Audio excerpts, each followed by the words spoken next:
right now. Someone is using your need to talk against you.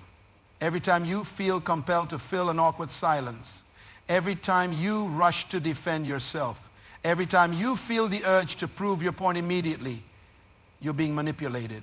The person who stays quiet while you're explaining, justifying, and revealing is gathering intelligence on you. They're learning your weaknesses, your fears, your desperation, and they're using that information to control the outcome of every interaction you have with them. You think you're being honest and open, but you're actually being played.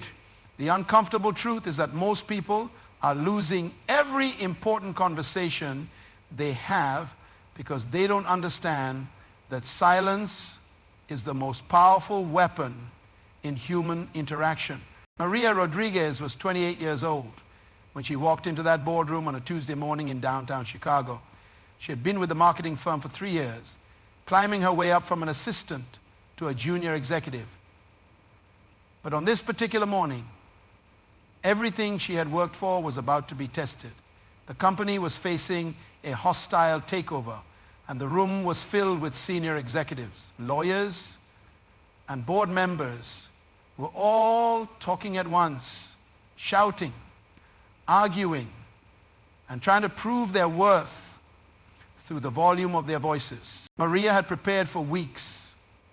She had charts, graphs, and a presentation that could potentially save several departments from the cuts that were coming. But as she sat there, watching the chaos unfold, something inside her told her to wait, to be silent, to observe. While everyone else was fighting for airtime, she chose to say nothing. The CEO was red-faced, pounding the table. The CFO was interrupting every speaker. The head of operations was defending his territory with desperate explanations. And Maria, she sat there quiet, watching, learning. She noticed who was nervous by the way they fidgeted with their pens. She saw who was lying by the way they avoided eye contact. She observed who had real power by watching who others looked to when they finished speaking. For 45 minutes, Maria said nothing, not one word. And then, when the room had exhausted itself, when the shouting had died down to whispers, when everyone had revealed their fears, their weaknesses, their desperation, the CEO looked directly at her and said, "Maria, you've been quiet. What do you think?" That moment of silence had given her something that all the noise in the room could never provide. It gave her information, it gave her insight, it gave her power. When she finally spoke, her words carried weight because they came from a place of observation, not reaction. She didn't defend, she didn't attack, she simply presented a solution that addressed every concern that had been raised in those 45 minutes of chaos. 6 months later, Maria was promoted to vice president, not because she was the loudest voice in the room, but because she understood something that most people never learn. When you stay silent, you stay in control. Most people have got it backwards. They think silence means weakness. They believe that if you're not talking, you're not contributing. They assume that the person who speaks first, speaks loudest, or speaks most often is the person with the most power. But this is a dangerous mistake that will cost you opportunities, relationships, and respect. There is a fundamental difference between being quiet and being silent. Being quiet is passive. It's what you do when you have nothing to say or when you're afraid to say something. Being quiet is reactive. But being silent is strategic, it's active, it's intentional, it's powerful. When you choose silence, you are choosing to control the situation rather than letting the situation control you. You are choosing to gather information rather than give it away. You are choosing to be the observer rather than the observed. And in that position of observation, you hold all the cards. Think about it this way. When you walk into a room and immediately start talking, what are you doing? You're revealing your hand. You're showing people what you know, what you don't know, what you're afraid of, what you're excited about. You're giving away your power in exchange for temporary attention. But when you stay silent, you force everyone else to reveal their hands while you keep yours hidden. The loudest person in the room is often the weakest person in the room. They are loud because they feel they need to prove something. They are loud because they are insecure. They are loud because they believe that volume equals value. But real power doesn't need to announce itself. Real power is comfortable with silence. I've watched executives destroy their careers by speaking too soon in meetings. I've seen marriages end because someone couldn't resist the urge to have the last word. I've witnessed friendships crumble because people felt they needed to respond to every comment, every criticism, every challenge immediately. But I've also seen the opposite. I've watched leaders transform entire organizations by knowing when to speak and when to remain silent. I've seen individuals change the trajectory of their lives by mastering the art of strategic silence.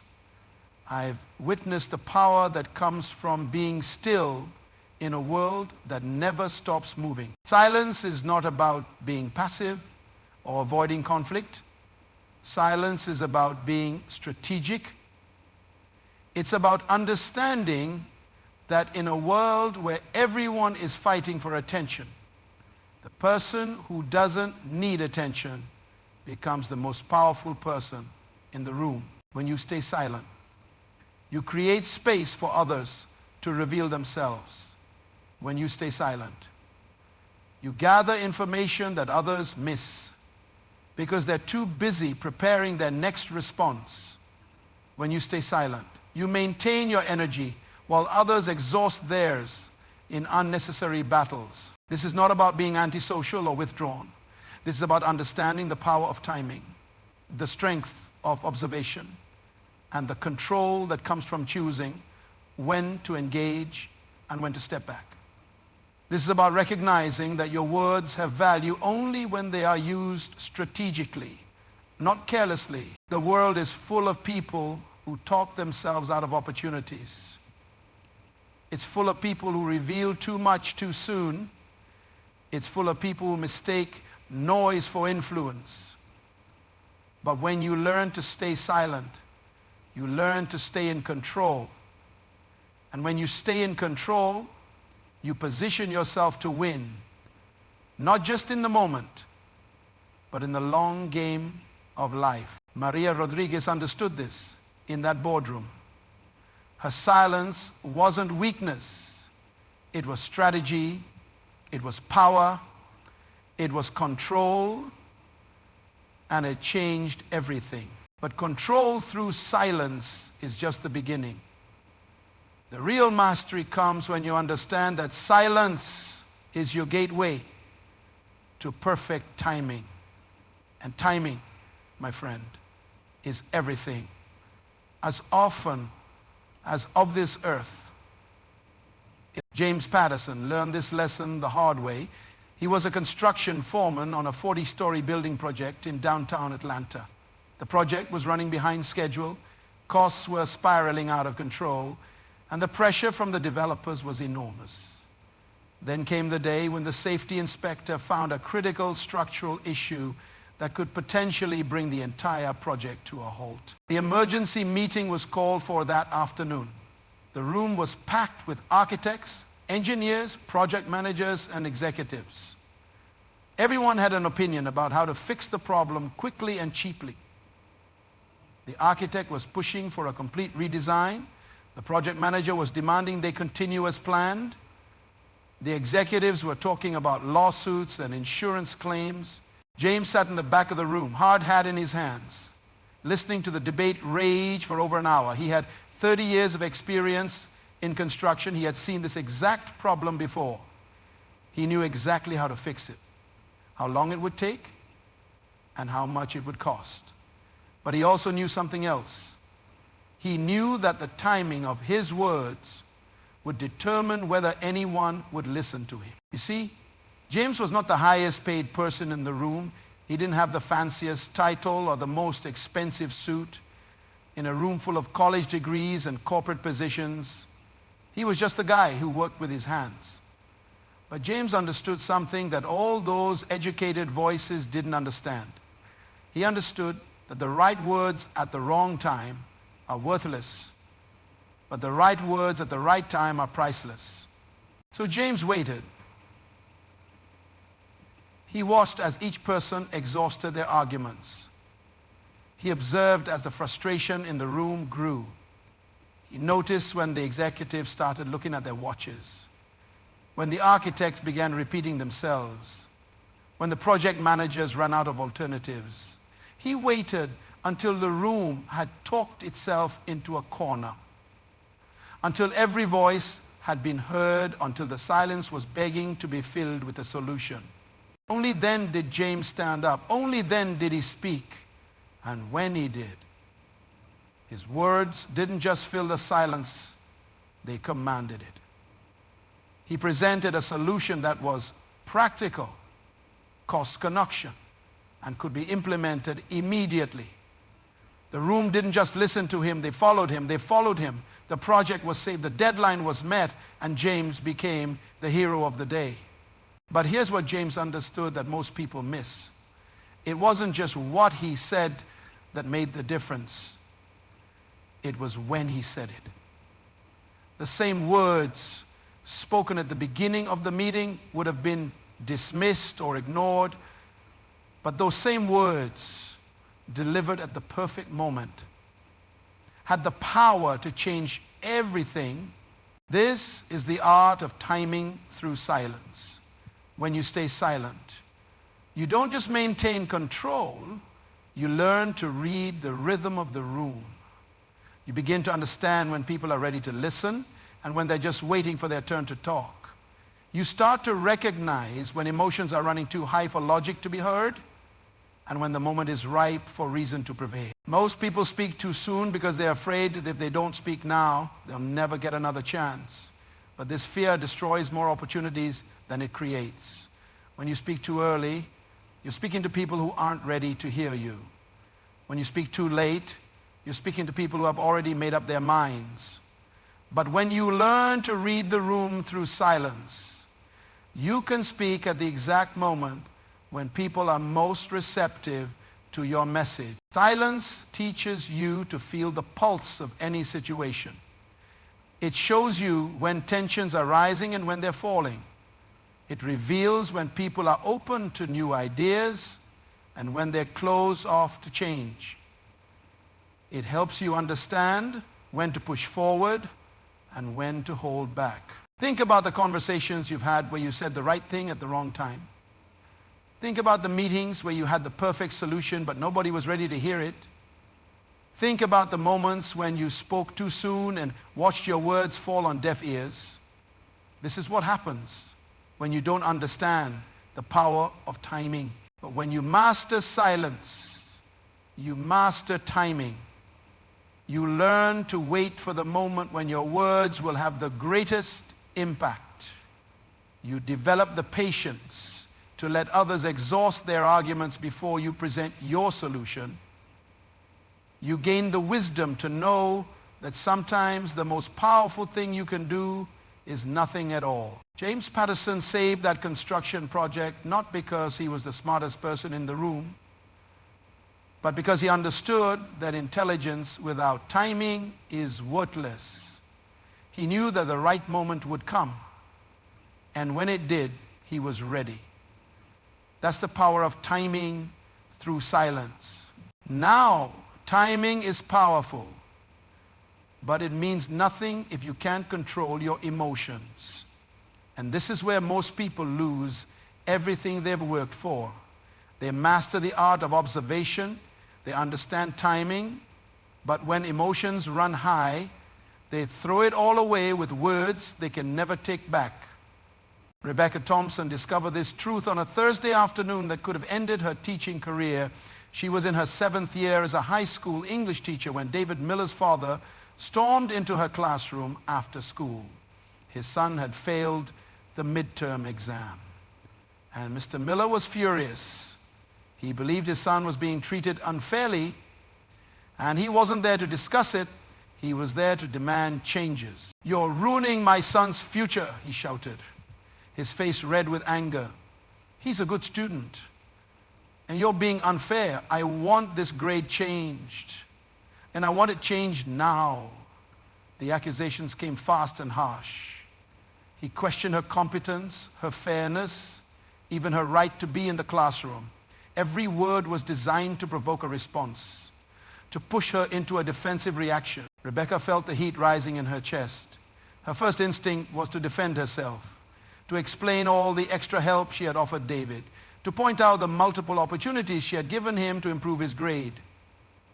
Her second instinct was to match his energy, to stand up to his aggression with her own firm response. But instead, she did something that shocked both of them.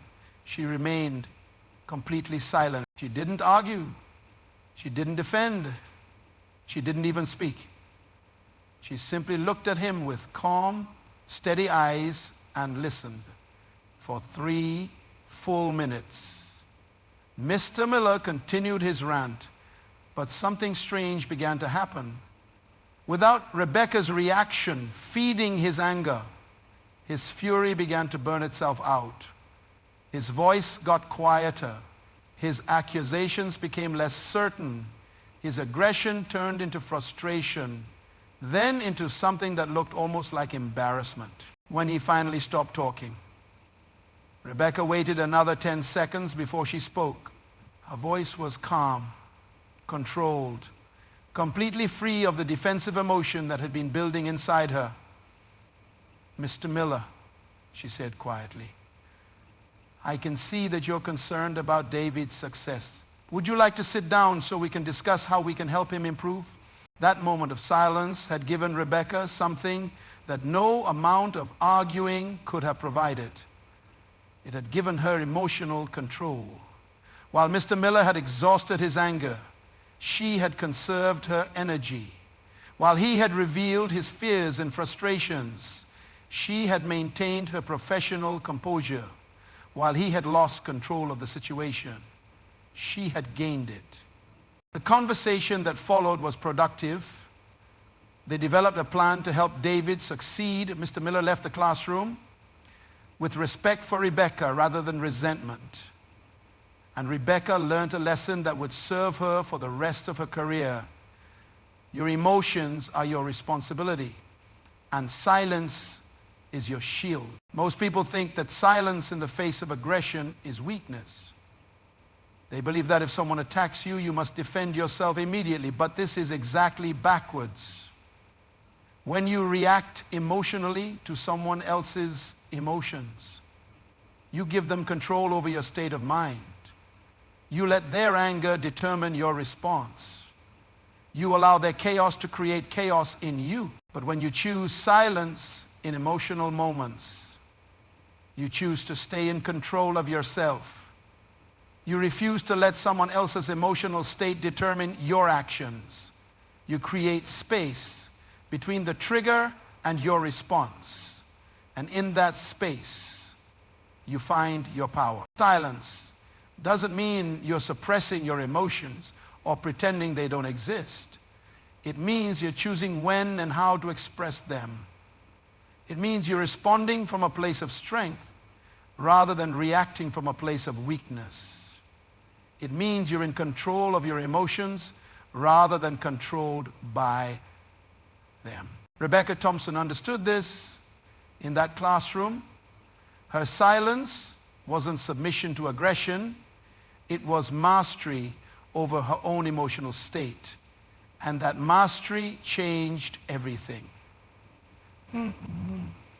But emotional control is just the foundation. The real magic happens when you realize that your silence doesn't just protect you, it influences everyone around you.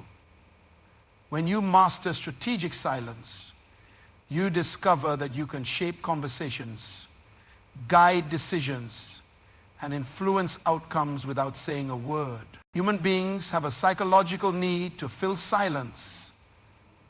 It makes them uncomfortable. It creates pressure. And under that pressure, people reveal things they never intended to share. They expose their true motives, their hidden fears, their secret agendas.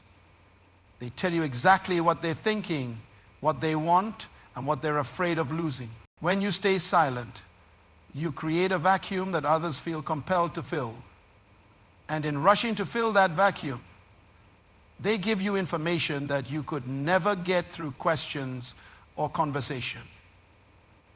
They hand you the keys to understanding them, influencing them, and ultimately leading them. I've watched this happen in boardrooms where the person who says the least carries the most weight. I've seen it in negotiations where silence becomes the most powerful tool at the table. I've witnessed it in relationships where the person who speaks less somehow commands more respect and attention. This happens because silence makes you appear more thoughtful, more intelligent, more credible. When everyone else is rushing to fill the air with words, you stand out by your restraint. When others are revealing their desperation through their need to talk, you demonstrate confidence through your comfort with quiet moments. Think about the people you respect most. Think about the leaders you admire. Think about the individuals who command attention when they enter a room. I guarantee you that these people understand the power of strategic silence. They speak less, but when they do speak, their words carry tremendous weight. Silence also creates mystery, and mystery creates influence. When you don't immediately share your thoughts, people become curious about what you're thinking. When you don't rush to fill every quiet moment, people begin to wonder what you know that they don't. When you remain calm and quiet while others are agitated and vocal, people start to see you as someone who has answers, someone who has control, someone who has power. This is why the most effective leaders often speak the least in meetings. They ask questions, they listen, they observe, and they wait. They let others reveal their positions, their weaknesses, their desperation. Then, when the time is right, they speak with authority and precision. And everyone listens because they've earned the right to be heard. The influence of silence works in every area of life. In sales, the person who can remain silent after presenting their offer often wins the negotiation. In relationships, the person who doesn't need to fill every moment with conversation often becomes more interesting and attractive. In leadership, the person who can remain calm and quiet in crisis situations often becomes the one everyone turns to for guidance. But here's what most people don't understand.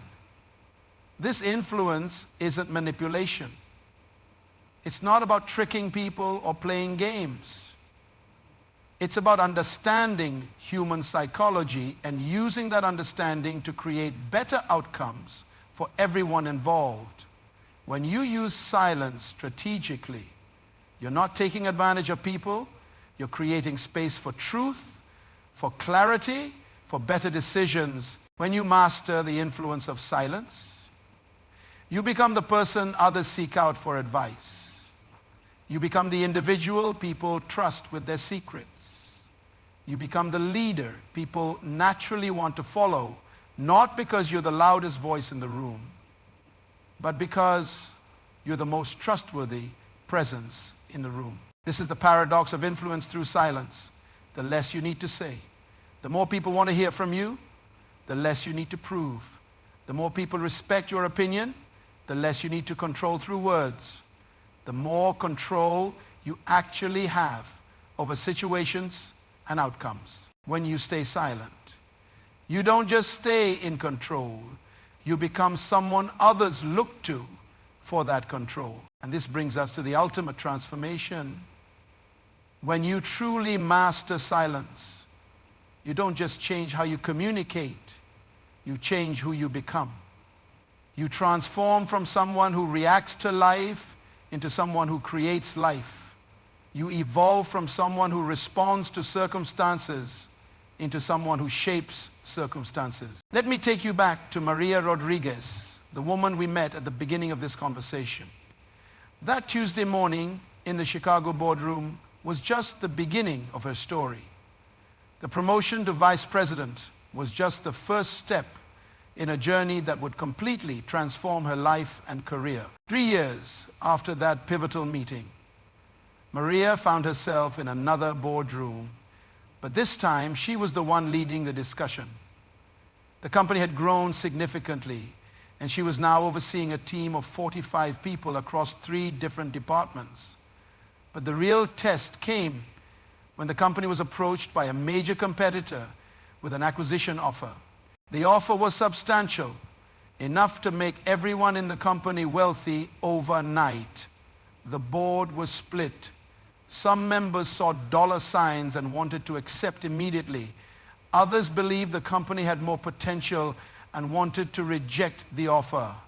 The room was divided, voices were raised, and emotions were running high. As the Vice President of Strategic Development, Maria's opinion carried significant weight. The board was looking to her for guidance, and she knew that her next words could determine the future of the company and the livelihoods of hundreds of employees. The pressure was enormous. But Maria had learned something in that boardroom 3 years earlier that now served her in this much bigger moment. She had learned that her first instinct wasn't always her best instinct. She had learned that the immediate response wasn't always the right response. She had learned that silence could be her greatest asset in moments of pressure and uncertainty. So while the board members argued and debated, Maria remained silent. She listened to every argument, observed every emotion, and studied every face in the room. She noticed who was speaking from fear and who was speaking from greed. She recognized who had the company's best interests at heart and who was thinking only of their own financial gain. After 90 minutes of heated discussion, the room fell quiet. All eyes turned to Maria. The board was waiting for her recommendation.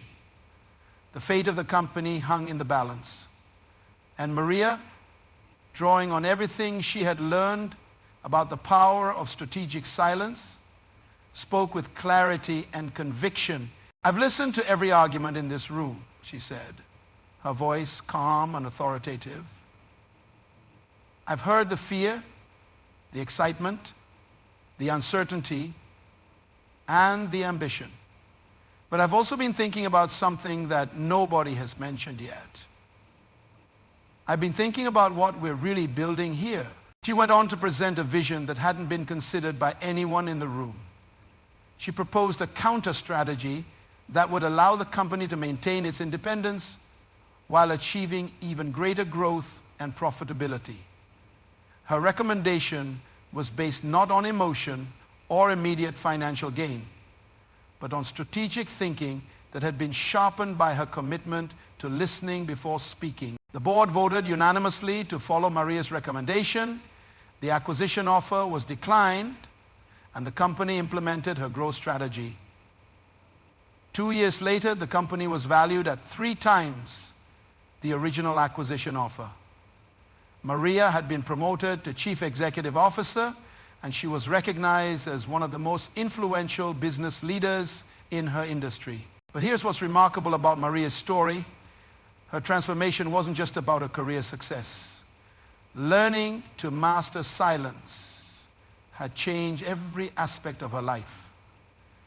In her personal relationships, she had become someone people trusted with their deepest concerns. In her community, she had become a leader people looked to for guidance during difficult times. In her family, she had become the person everyone turned to for wisdom and perspective.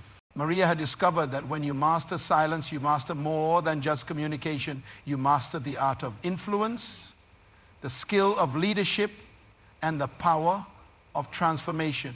You become someone who doesn't just react to life, but someone who creates the life you want to live is the compound effect of strategic silence. Every time you choose to remain silent when you could speak, you build strength. Every time you choose to listen when you could talk, you gain wisdom. Every time you choose to observe when you could react, you develop power. The difference between those who succeed and those who struggle often comes down to this simple principle. Successful people know when to speak and when to remain silent. They understand that their words have value only when they're used strategically. They recognize that silence isn't the absence of communication. Most people talk themselves out of opportunities. They reveal too much too soon. They speak when they should listen. They react when they should respond. They fill silence with noise instead of using silence as a tool for insight and influence. But when you learn to stay silent, you learn to stay in control. When you stay in control, you position yourself to influence outcomes rather than just accept them. When you influence outcomes, you create the life you want instead of settling for the life that happens to you today. Maria Rodriguez is the CEO of a multi-million-dollar company. She's a respected leader in her industry. She's a sought-after speaker and advisor. But more than that, she's a woman who has learned to use silence as her secret weapon in a world that's full of noise. That transformation began with a simple decision to remain silent in a boardroom on a Tuesday morning in Chicago. It began with the recognition that when you stay silent, you stay in control. And when you stay in control, you can create the future you want to live. Your journey can begin with that same simple decision. Right now, right here, starting today.